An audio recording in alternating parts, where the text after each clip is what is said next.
Quran, Surah 19. And read the Quran chapter 3 too. You will see that Jesus is the only way. And if you don't believe, God will punish you. Last night, a Muslim asked me why Jesus is the only way. I said, Mister, read your Quran, Surah 19. And read the Quran chapter 3 too. You will see that Jesus is the only way. And if you don't believe, God will punish you. Thank you for welcoming us into your living room again today. We're very happy to fellowship with you. Today we are going to talk about something that is very, very important, that you can see from the song that started. It said, a Muslim asked me why Jesus is the only way. Why? Well, it's not only Muslims that are asking these questions. Even Christians are asking these questions. And today we will try to see, to go through the scriptures and try to understand what this is all about. The first text that we are going to look at is Romans chapter 1 verse 16. Romans chapter 1 verse 16. I will read quickly from the King James Version. Romans chapter 1 verse 16. Say, for I am not ashamed of the gospel of Christ, for it is the power of God unto salvation to everyone that believes, to the Jew first and to the Greek.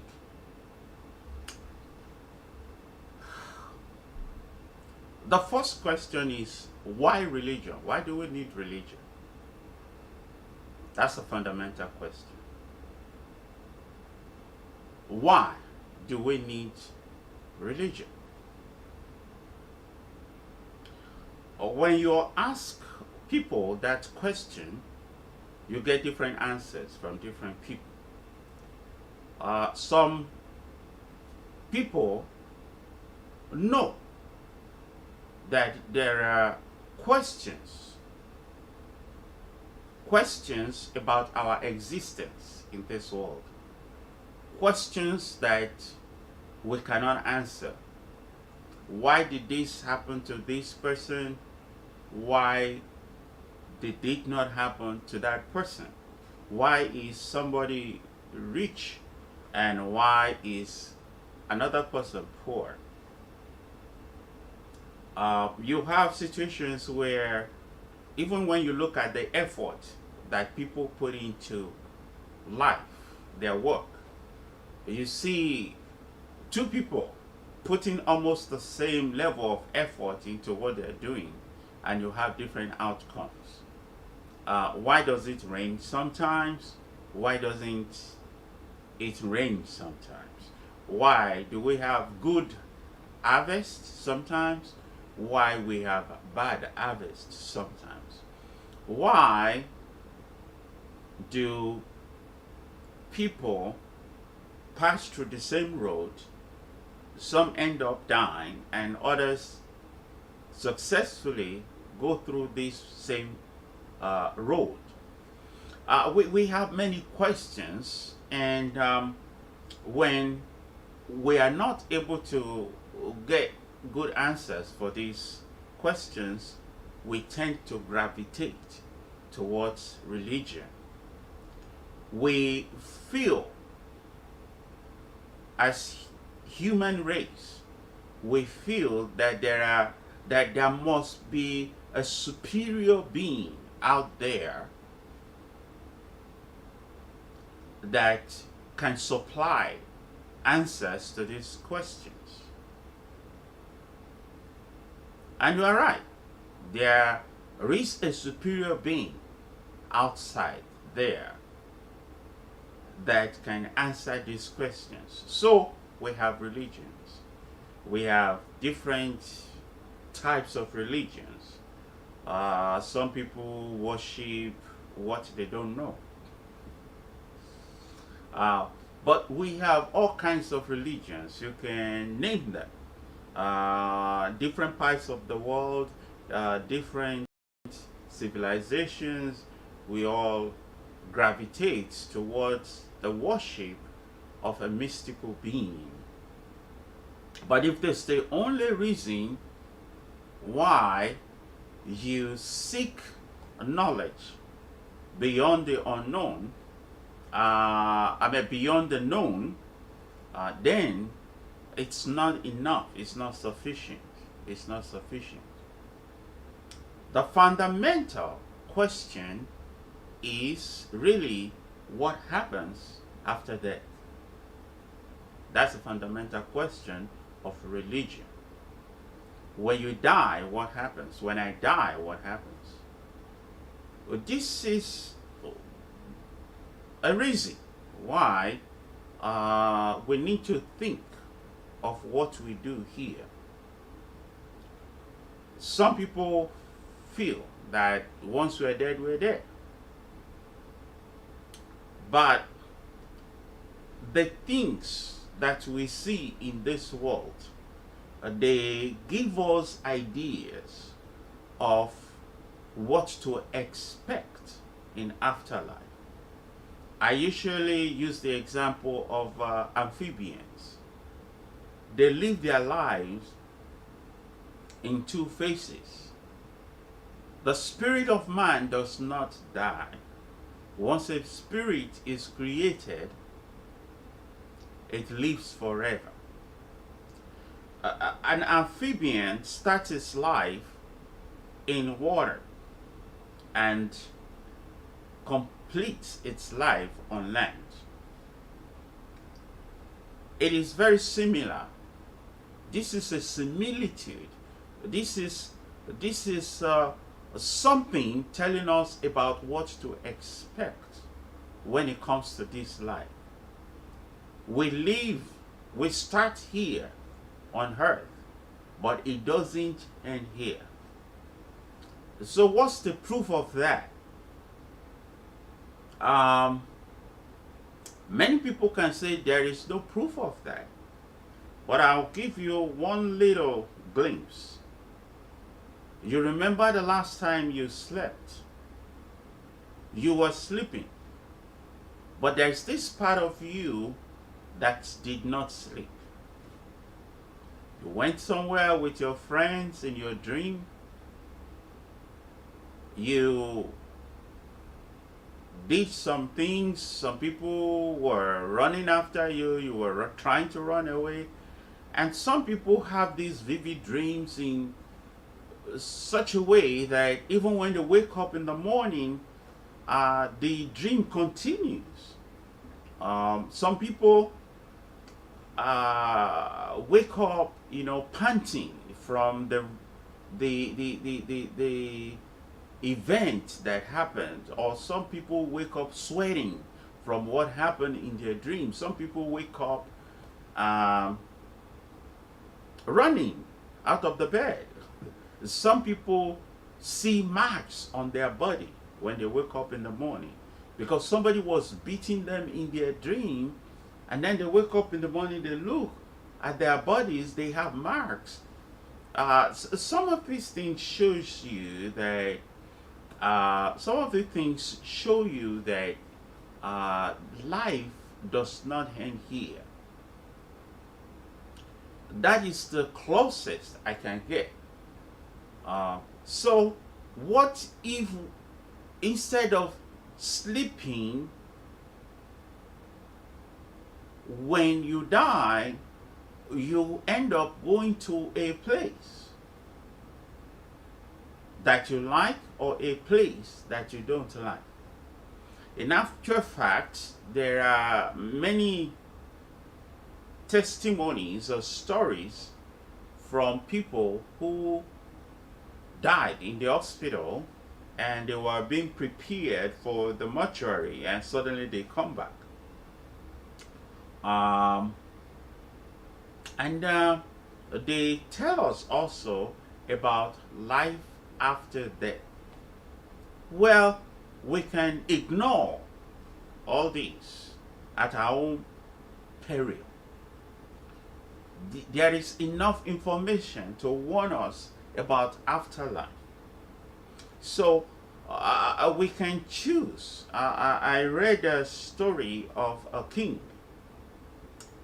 This king had a jester in his palace.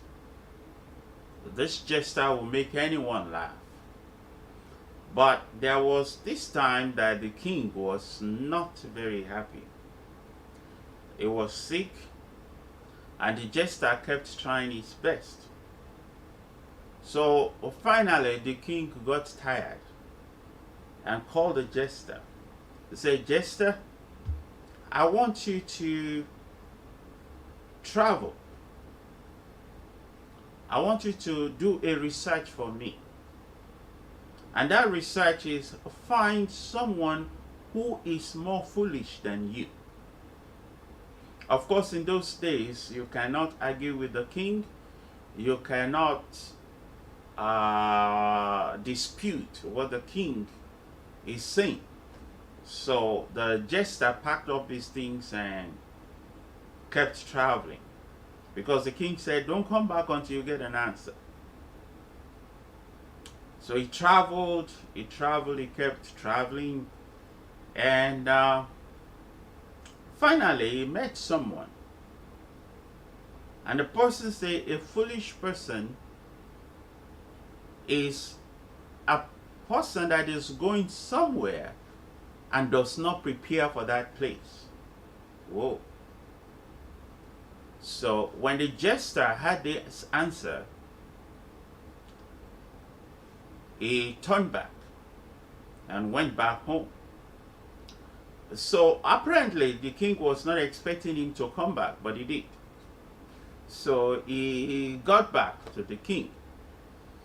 And the king said, "Hey, what happened? You came back. Did you find an answer?" And the jester said, "Yes, sir. I found an answer. And that's why I came back." And the king said, "Okay, tell us your answer. We would like to know what's the answer." And the jester said, "King, you are sick and you may die. Have you prepared for where you are going?" And the king said, "No." He said, "Then I'm sorry to say, I think you are more foolish than me." Of course, the king was angry, but the king got the message.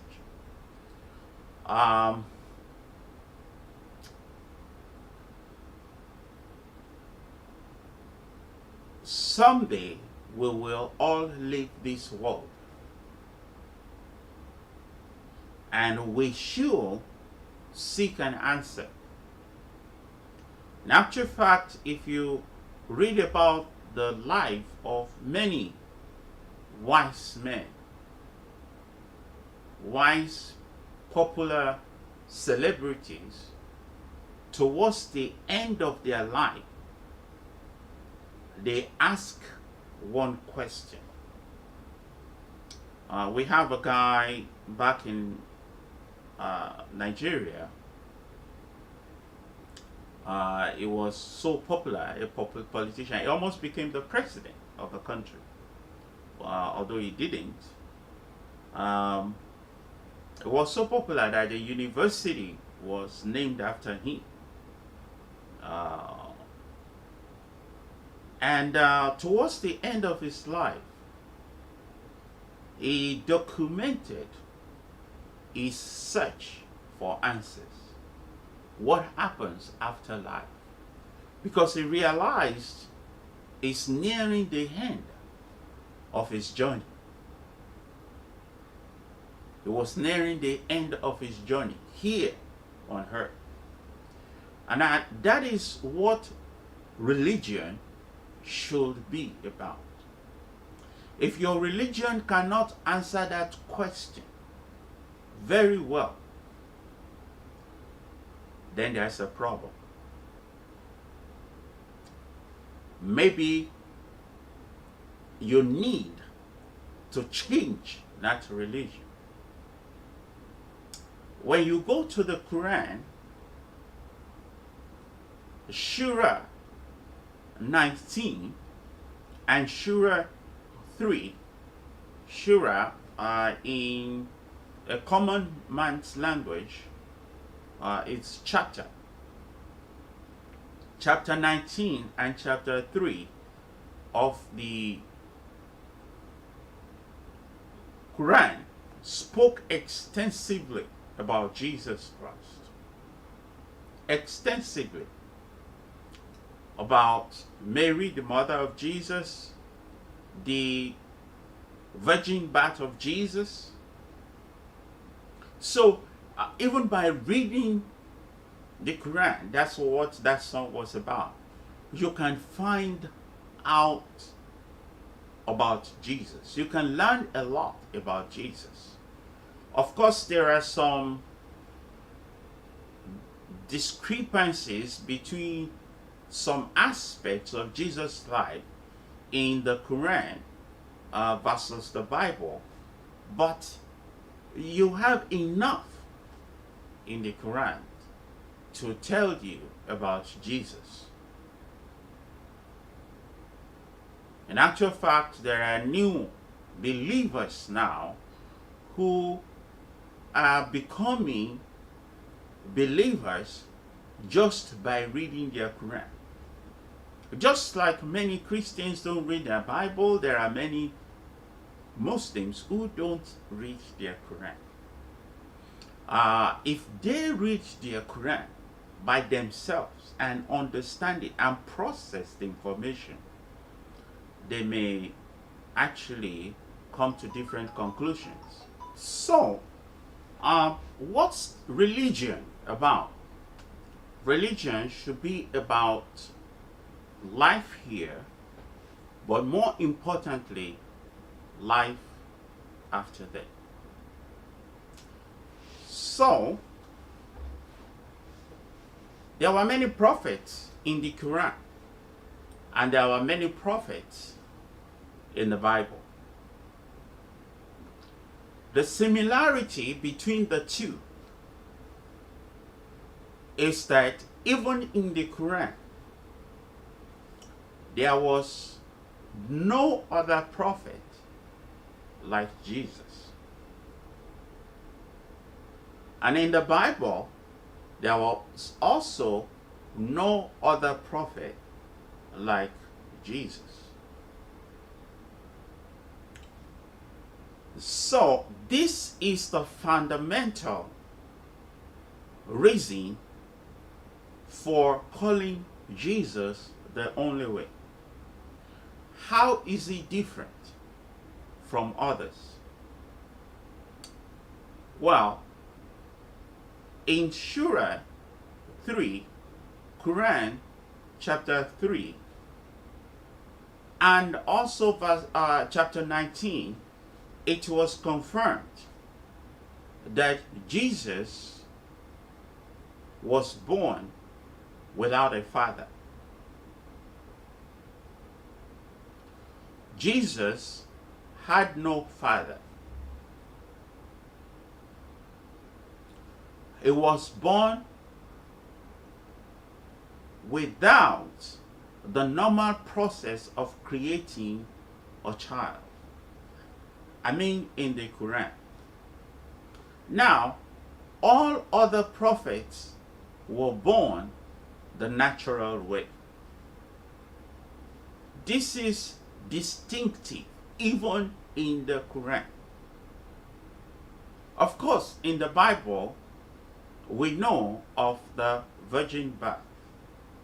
Jesus was born without the normal intercourse between a man and a woman.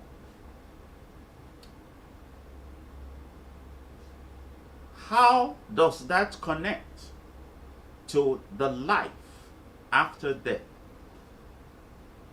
The life, the outcome of your life after you leave this place. How are those two connected? Very simple. Very simple. All men have sinned and come short of the glory of God. What does that mean? The sin that is in you and in me makes it impossible for us to have a good afterlife. Period. Listen. Not only that we have committed sin since we came into this world, we were actually born in sin.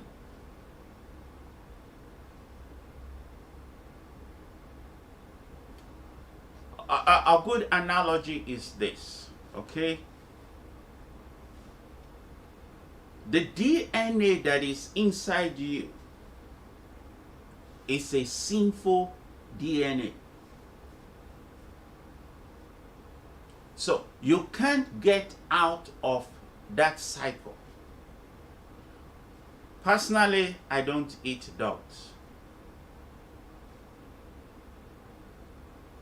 I know some people eat dogs, but I don't.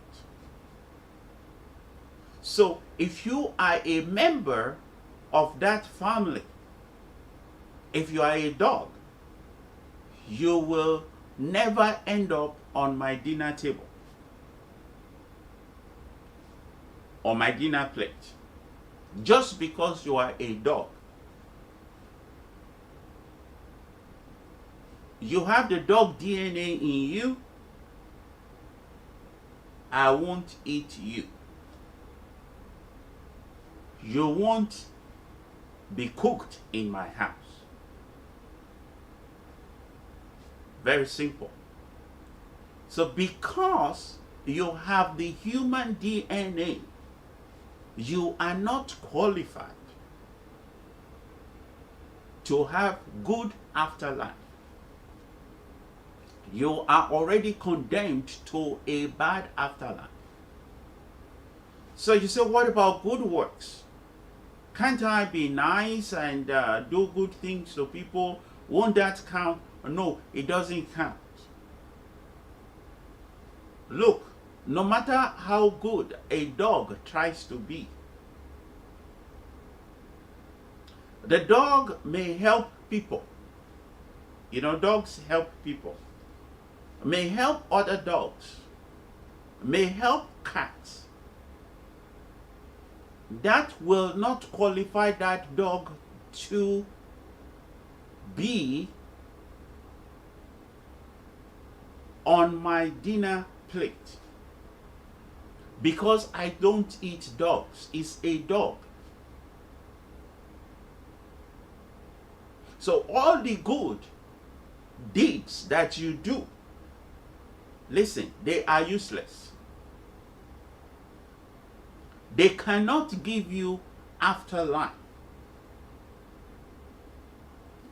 They are not good enough because You already have that DNA, that sinful DNA in you. So you will have bad afterlife. Unless there is an intervention. Unless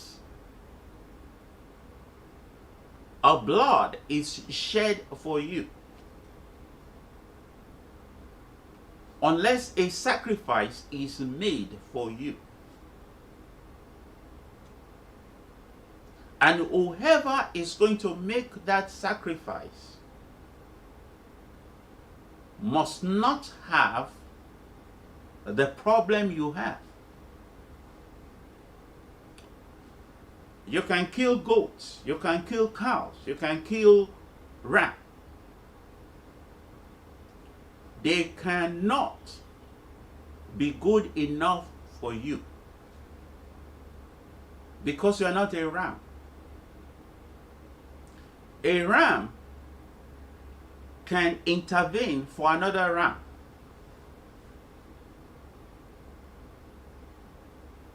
A ram cannot intervene for human beings. It has to be a person like you that doesn't have that bad DNA.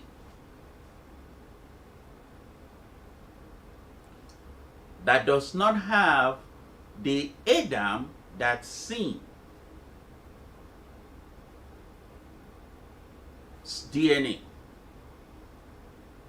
So how is that possible? There must be a second Adam that did not sin.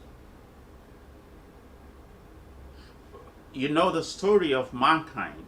You know, you can try to come against that with science, and I guess by now you know that science is not conclusive. If science is conclusive, America will not have 5 million infected COVID patients today, and 162,000 people dead from COVID. Science is not conclusive. It's not conclusive. Let's just put it that way. Okay? So you cannot bring science against something that is already conclusive.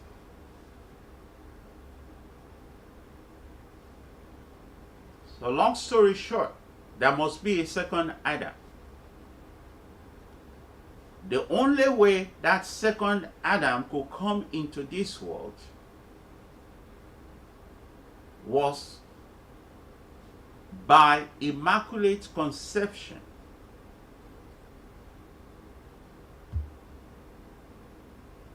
Being born without a father.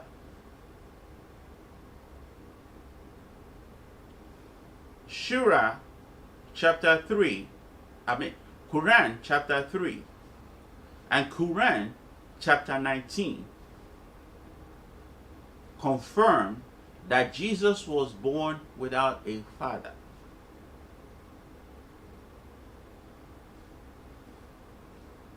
And the Bible, of course, confirms that Jesus was born without a father. So here comes the Savior of mankind. Because the only one that can save man is man. But a man without that DNA that is corrupt. So, your religion must help you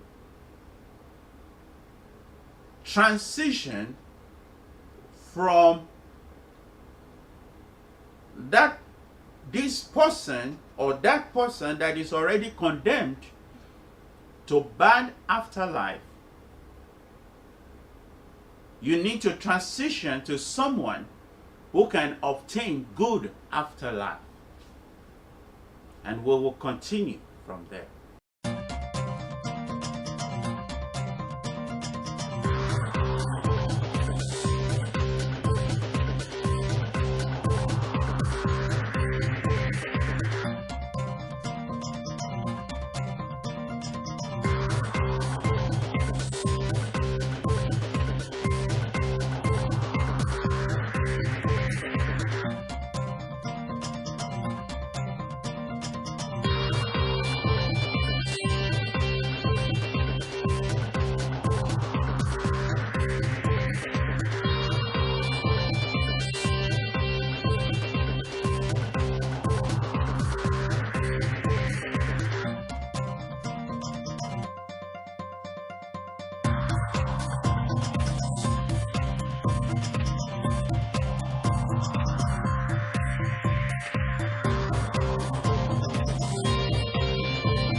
Everyone is dreaming for something.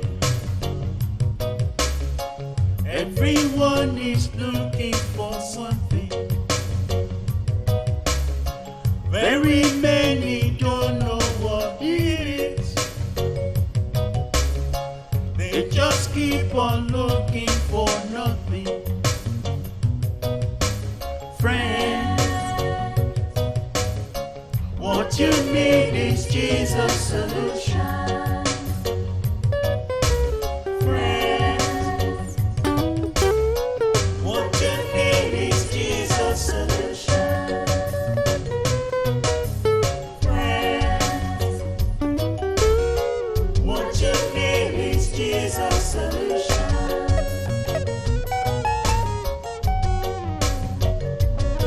Some people wanna be reeling in $1 million bills and chilling in a villa on a hill. For real, they try to grab the status that is the fattest, thinking that if they have this, they'll be the gladdest. Nothing but madness, clad in fashion of the finest designers, but style changes so fast you can't define it. And I find it a trap made to entangle, thinking that you're being photographed from every angle. Caught in this spirit of hardiness, wanna be the star in this.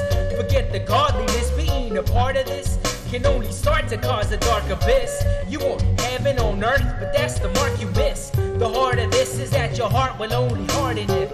You want instant pleasure that's like a garden that's never cultivated, cause it takes time, but then you turn around and you waste time. The fate I'm waiting for is past the gravesite. Gotta raise my body so fast I can race slide.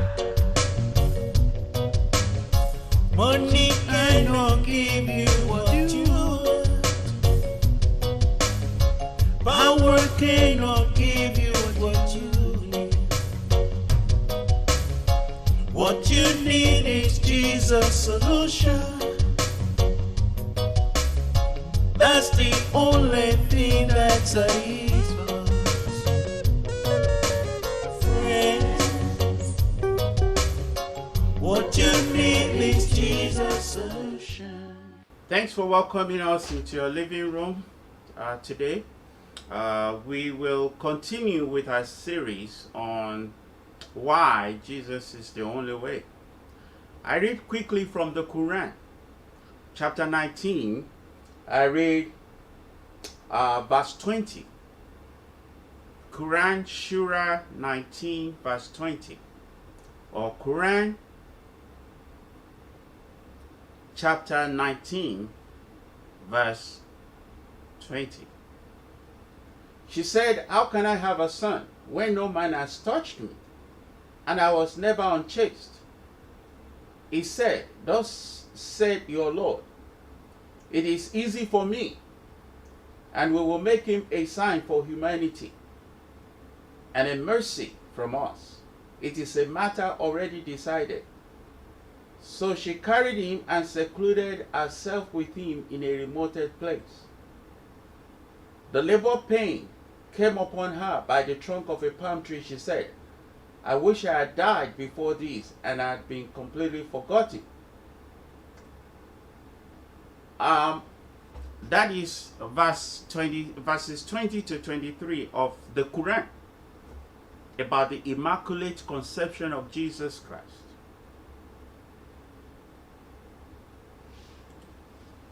Remember, from last week,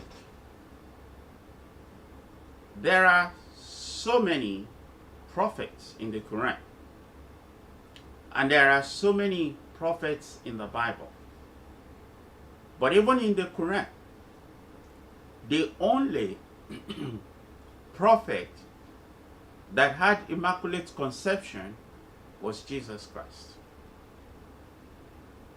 And so, we have it also in the Bible. That's why in that song I said, just read your Quran and you find about Jesus. You may not even need to read the Bible to find Jesus. It's there. I just read it.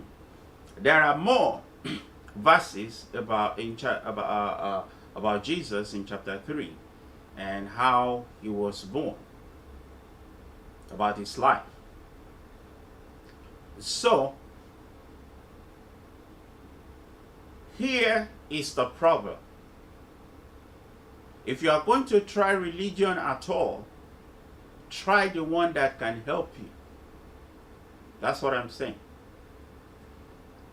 With the most important question of life. And that is actually life after death. Listen. Once a man is created, once a woman is created, the only thing that can happen to that soul is transition. When you die, you transition to another place. That soul is never destroyed. And I talked about that, the evidence from your own self, from your dreams. And the proof from people who were certified dead by doctors who came back to life before they were buried. That's all the proof you need. So, here is what we are talking about. You have sinned. I have sinned. You cannot say you have not sinned. Okay? So that is foregone conclusion. But even if you did not, you were born into sin. Your DNA has sin in it. Which means you are condemned to bad afterlife. No matter how long you live in this world, your afterlife is going to be much longer than that. So you want to spend your afterlife in a good place. You want to have good afterlife. You don't want the bad one. You know, it's so sad. Some people struggle through this world. They are poor. They don't enjoy this world. And then when they die, they also go to bad afterlife. You know, like Mary was saying in that Shura, I think it's better that they were not even born at all.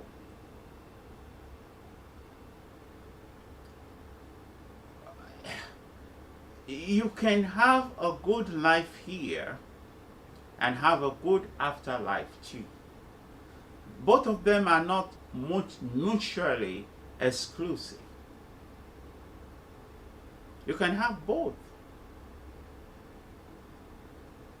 The most important thing is preparing, like the story of the king that I shared last week. The king was sick, was getting ready to die, but he had no preparation for afterlife.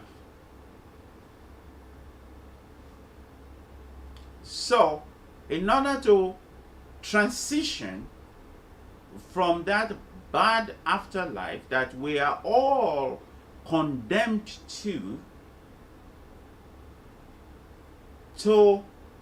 a good afterlife transition, we need intervention. And the only one qualified to intervene for anyone is someone who does not carry that sin DNA that we all carry. That was the necessity for the Immaculate Conception. That's why Jesus had to be born without a father. And that is why he is the only way. If you can show me another prophet that was born without a father, I might reconsider my view.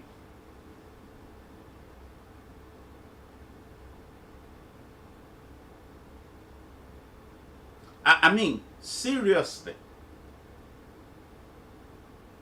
I heard of a lawsuit in the US a few years back. This lady was,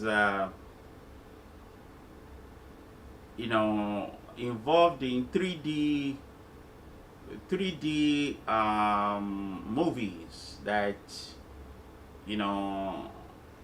3D movies that were of sexual nature.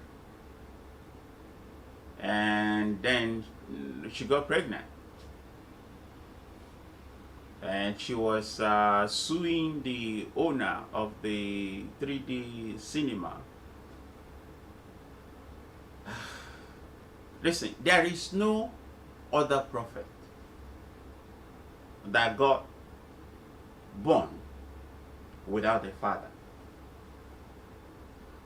The lady that was suing knew that she was not having a baby without a father. The father was probably the owner of that cinema theater. So we are looking at why Jesus is the only way.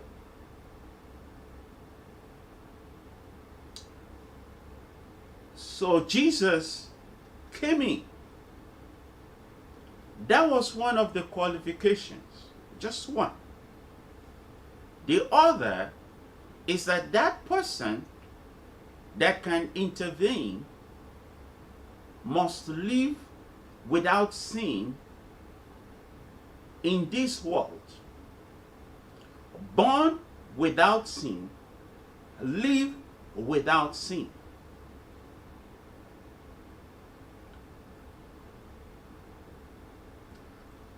I have no intention of calling out people because we are not perfect. But Jesus, as a prophet, lived without sin. So he qualified on both grounds.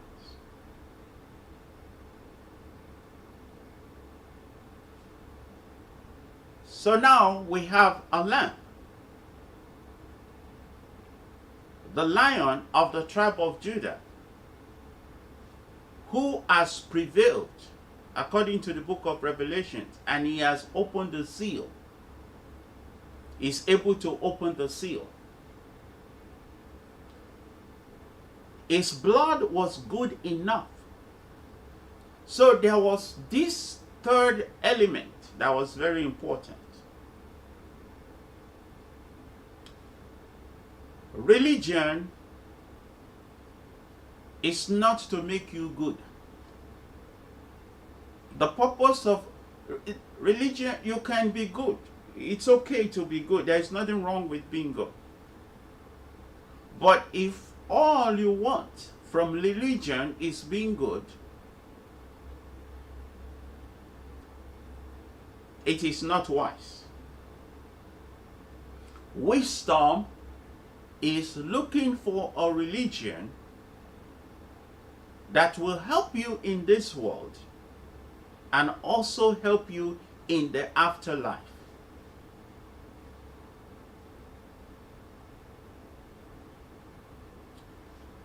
Any religion that does not give you an opportunity to transition from that bad afterlife to the good afterlife is not good for you. After watching this program, this is the question you should ask your leaders. This is the question you should ask your religious leaders. How do I transition from a bad afterlife to a good afterlife?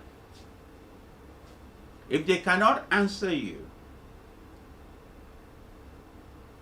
concisely, you need to find another religion. If they cannot answer you clearly and concisely, you need to find another one. So, what is this all about? 3 things that had to happen. The person that can intervene must not have the bad DNA that all of us have.